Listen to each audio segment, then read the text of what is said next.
ओम नमो भगवते वासुदेवाय नमः।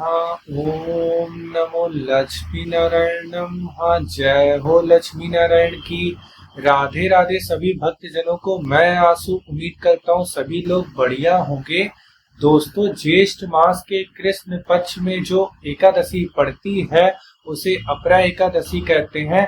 इसे अचला एकादशी के नाम से भी जाना जाता है और इस दिन भगवान त्रिविक्रम की पूजा अर्चना की जाती है। ऐसा करने से घर में कीर्ति की, यश की, पुण्य की तथा धन्य धाम की वृद्धि होती है और भूत प्रेत जैसी कष्टदायिनी योनियों से भी भक्तजनों को छुटकारा मिलता है।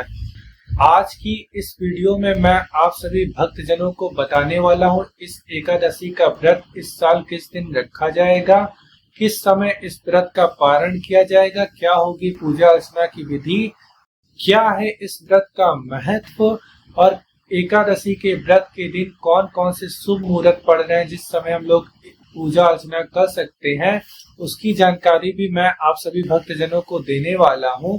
सबसे पहले मैं आप सभी भक्तजनों को इस एकादशी के व्रत का महत्व बता रहा हूँ जो भगवान कृष्ण ने एक बार युधिष्ठिर जी से बताया था। इस एकादशी का यह महत्व है कि एक बार युधिष्ठिर जी कहने लगे भगवान श्री कृष्ण से कि हे भगवान, ज्येष्ठ कृष्ण एकादशी का क्या नाम है तथा इसका क्या महत्व है, आप कृपा करके इसके बारे में हमको बताइए। तब भगवान श्री कृष्ण ने युधिष्ठिर जी से कहा कि हे राजन, इस एकादशी का नाम अपरा एकादशी है क्योंकि यह अपार सुख को देने वाली है, अपार संपत्ति, अपार धन को देने वाली है। जो मनुष्य इस व्रत को करते हैं वह संसार प्रसिद्ध हो जाते हैं। अपरा एकादशी के व्रत के प्रभाव से ब्रह्म हत्या, भूत योनि, दूसरों की निंदा करना आदि सब पाप नष्ट हो जाते हैं। इस व्रत के करने से पर स्त्री ग्रमण, झूठी गवाही देना, झूठ बोलना, कम बोलना, झूठे शास्त्र रचना, ज्योतिषी विद्या के द्वारा दूसरों को ठगना, नकली वैद्य बनना आदि सब पाप नष्ट हो जाते हैं। जो क्षत्रिय युद्ध से भाग जाए तथा जो शिष्य गुरु से विद्या प्राप्त करने के बाद उनकी निंदा करें वह सब अवश्य नरक में जाते हैं, मगर अपरा एकादशी का व्रत करने से वह सब भी इस पाप से मुक्त हो जाते हैं तथा ब्रह्मलोक को जाते हैं। जो पुण्य फल तीर्थ पुष्कर में कार्तिक पूर्णिमा को स्नान करने से प्राप्त होता है तथा गंगा तट पर पितरों को दान करने से प्राप्त होता है, वही अपरा एकादशी का व्रत रखने से प्राप्त होता है। इस एकादशी का व्रत करने से भक्तजन सभी पाप से मुक्त हो जाते हैं और अंत में स्वर्ग लोक को जाते हैं।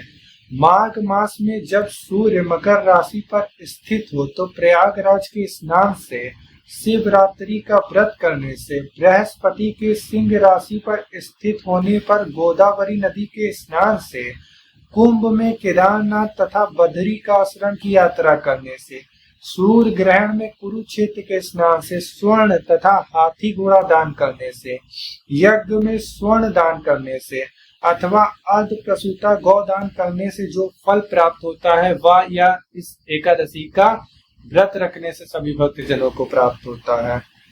अपरा एकादशी का व्रत तथा भगवान विष्णु की पूजा अर्चना करने से मनुष्य सब पापों से छूटकर विष्णु लोक को जाता है।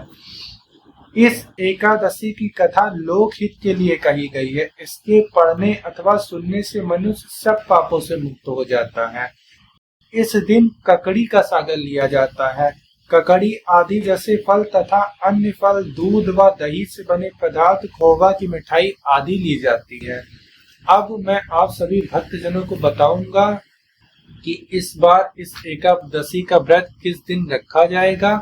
तो इस बार ज्येष्ठ मास के कृष्ण पक्ष की एकादशी तिथि का प्रारंभ हो रहा है 12 मई को मंगलवार वाले दिन दोपहर के 2:53 पर और इस तिथि का समापन होगा 13 मई को बुधवार वाले दिन दोपहर को 1:30 पर। तो ब्रह्म मुहूर्त की एकादशी और उदया तिथि के अनुसार एकादशी का व्रत 13 मई बुधवार वाले दिन रखा जाएगा और हमारे सनातन धर्म में बहुत ही सरल विधि दे रखी है जो भक्तजन एकादशी का व्रत रखते हैं उनके लिए। सबसे पहले एकादशी के व्रत के एक दिन पहले 10वीं तिथि के दिन हम लोग चावल का त्याग करेंगे और पर्याप्त मात्रा में तुलसा दल को एकत्र करके रख लेंगे, क्योंकि एकादशी के दिन तुलसा दल को तोड़ना हमारे सनातन धर्म में वर्जित है। जिस दिन हम लोग एकादशी का व्रत रखेंगे उस दिन प्रातः काल सुबह ब्रह्म मुहूर्त में सुबह जल्दी उठ जाएंगे। सुबह जल्दी उठने के बाद स्नान करने के बाद पवित्र वस्त्रों को हम सभी भक्तजन धारण करेंगे। घर में मंदिर को साफ सुथरा करके वह स्थान पे जहाँ पे हम लोग पूजा अर्चना करेंगे उसे साफ सुथरा करके वहां पे भगवान लक्ष्मी नारायण को, शालिग्राम भगवान को हम लोग विराजित करेंगे। भगवान त्रिविक्रम को हम लोग विराजित करेंगे, उनकी प्रतिमा को विराजित कर सकते हैं, उनके चित्र को लेके हम लोग पूजा अर्चना कर सकते हैं, उन्हें विराजित करेंगे। सर्वप्रथम उनका स्नान कराएंगे। स्नान कराने के बाद हम लोग उनको आसन देंगे, उनको विराजमान कराएंगे। फिर जो भी सामग्री उपलब्ध हो उससे हम लोग श्रद्धा पूर्वक भगवान का पूजन करेंगे। सबसे पहले स्नान कराने के बाद चंदन रोली हम लोग भगवान विष्णु को अर्पित करेंगे। भगवान माता लक्ष्मी को हम लोग सिंदूर और चंदन अर्पित कर सकते हैं। उसके बाद हम लोग पुष्प अर्पित करेंगे। माता लक्ष्मी को लाल पुष्प हो गया, गुलाब हो गए, गेंदे हो गए, गुड़हल का फूल हो गया। भगवान विष्णु को पीले पुष्प हम लोग अर्पित करेंगे। जो भी पुष्प हो वो अर्पित करेंगे। उसके बाद सुगंधित वातावरण के लिए हम लोग धूप बत्ती, अगरबत्ती का उपयोग कर सकते हैं। उसके बाद हम लोग अग्नि को प्रज्वलित करेंगे, जिसके लिए हम लोग घी के दीपक का उपयोग कर सकते हैं। फिर हम लोग भोग के लिए, क्योंकि इस दिन हम लोग व्रत हैं, तो फलाहार का भोग लगा सकते हैं। मौसमी फल, मिठाइयों का हम लोग भोग लगा सकते हैं। भोग लगाने के बाद हम लोग पंचामृत का भी भोग लगा सकते हैं भगवान शालिग्राम को, लक्ष्मी नारायण को। उसके बाद भोग लगाते समय तुलसा दल अर्पित करेंगे। उसके बाद हम लोग लक्ष्मी नारायण की, भगवान की पूजा अर्चना, उनकी आरती करेंगे। आरती के लिए कपूर में 2 जोड़ी लौंग डालकर हम लोग आरती कर सकते हैं, या फिर हम लोग घी के दीपक का भी उपयोग कर सकते हैं आरती करने के लिए। आरती करने के बाद हम लोग प्रसाद को ग्रहण करेंगे और अपनी दिनचर्या को करते हुए, अपने कर्मों को करते हुए भगवान का स्मरण करते रहेंगे। ऐसी भी मान्यता है कई जगहों पर कि इस दिन रात्रि में भी जागरण किया जाता है। जिस दिन एकादशी का व्रत किया जाता है तो रात्रि में भी हम लोग कुछ समय भगवान का भजन कीर्तन कर सकते हैं। खाली समय भगवान के मंत्रों का जप कर सकते हैं, उनका नाम जप कर सकते हैं, उनका भजन कर सकते हैं। या फिर अगर हम लोग के पास समय ज्यादा ना हो तो अपने कार्यों को भी करते हुए भगवान का स्मरण कर सकते हैं, उनका नाम जप कर सकते हैं। और इस एकादशी के व्रत का पारण भी मैं आप सभी भक्तजनों को बताए दे रहा हूँ। इस बार ज्येष्ठ मास के कृष्ण पक्ष की द्वादश तिथि का प्रारंभ हो रहा है। 13 मई को बुधवार वाले दिन दोपहर को 1:31 पर, और इस तिथि का समापन होगा 14 मई को गुरुवार वाले दिन दोपहर के 11:30 पर। तो इस बार द्वादश तिथि का जिस दिन 14 मई को द्वादश तिथि है, उस दिन जो व्रत पारण का सबसे शुभ मुहूर्त है वो सुबह के 5:31 से लेकर सुबह के 8:30 तक का है। इस समय अगर हम लोग व्रत पारण कर लें तो सबसे उत्तम समय होगा व्रत के पारण का। और ऐसा मान्यता है कि जो भी भक्तजन एकादशी का व्रत रख रहे हैं वो एकादशी की व्रत की कथा को अवश्य पढ़ें अथवा सुने। सुनने वाले को भी, पढ़ने वालों को भी अनंत गुना फल की प्राप्ति होती है। तथा व्रत का पारण करने से पहले ब्राह्मण को दान दक्षिणा, थोड़ा बहुत भोजन करा दे तो बहुत ही उत्तम होगा। उससे भी अनंत गुना फल भक्तजनों को प्राप्त होता है। पारण करने के लिए गंगा जल से हम लोग व्रत का पारण कर सकते हैं, तुलसा दल से व्रत का पारण कर सकते हैं, चावल का एक टुकड़ा खा के हम लोग व्रत का पारण कर सकते हैं, पंचामृत ग्रहण करके, भगवान के प्रसाद को ग्रहण करके व्रतों का पारण कर सकते हैं।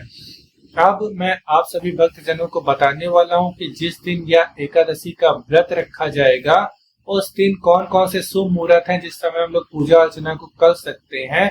सबसे पहले अगर बात करें तो सूर्योदय होगा सुबह 5:17 पर, सूर्यास्त होगा शाम के 6:40 पर। ब्रह्म मुहूर्त का जो समय है वो सुबह 3:52 से लेकर 4:35 तक का है। प्रातः काल संध्या का जो शुभ मुहूर्त है वो सुबह के 4:14 से लेकर सुबह के 5:17 तक का है।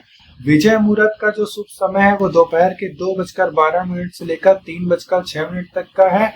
गोधूली मुहूर्त शाम के 6:38 से लेकर शाम के 7 बजे तक का है। शयन संध्या का जो शुभ मुहूर्त है वो शाम के 6:40 से लेकर 7:53 तक का है। अमृत कलम का जो शुभ मुहूर्त है वो शाम के 7:41 के से लेकर रात्रि के 9:13 तक का है। निशिता मुहूर्त रात्रि के 11:37 से लेकर 12:19 तक का है। और यही सब जो शुभ मुहूर्त है भक्तजनों, जिस दिन एकादशी का व्रत पड़ रहा है वो उस दिन ये सारे शुभ मुहूर्त है जिस समय हम लोग पूजा अर्चना कर सकते हैं, ध्यान कर सकते हैं, मंत्रों का जाप कर सकते हैं, नाम जाप कर सकते हैं। राहु काल का भी समय मैं आप सभी भक्तजनों को बताए दे रहा हूँ, जिस समय पूजा अर्चना की, किसी भी यात्रा की, किसी भी मांगलिक कार्य की शुरुआत नहीं की जाती। तो इस समय पूजा अर्चना को, मांगलिक कार्य करने की शुरुआत जो होती है उसको करने से बचें। राहु काल जिस दिन एकादशी है उस दिन दोपहर के 11:58 से लेकर 1:40 तक का है। तो इस समय कोई भी पूजा अर्चना की शुरुआत ना करें। अगर पूजा अर्चना हो रही हो तो उसे पूरी कर सकते हैं, लेकिन शुरुआत ना करें किसी भी पूजा अर्चना की, किसी भी यात्रा की, किसी भी मांगलिक कार्य की।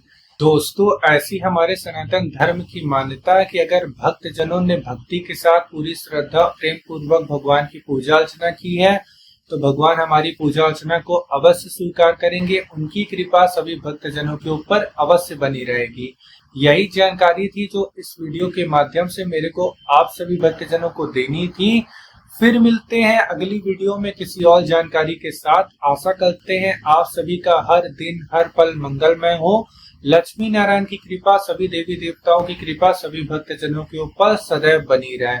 एक बार हम लोग लक्ष्मी नारायण का ध्यान कर लेते हैं, फिर हम लोग मिलते हैं आपसे अगली वीडियो में। ओम नमो लक्ष्मी नारायण नमः। माँ लक्ष्मी नमस्तुभ्यं सुरेश्वरी। हरि प्रिय नमस्तुभ्यं दयानिधे। ओम शांताकारं भुजगशयनं पद्मनाभं सुरेशं विश्वाधारं गगनस्वेदशं मेघवर्णं शुभांगं लक्ष्मीकान्तं कमलनयनं योगविद्यानगम्यं वन्दे विष्णुभव्यहरं सर्वलोकैकनाथं। जय हो लक्ष्मी नारायण की। राधे राधे सभी भक्तजनों को।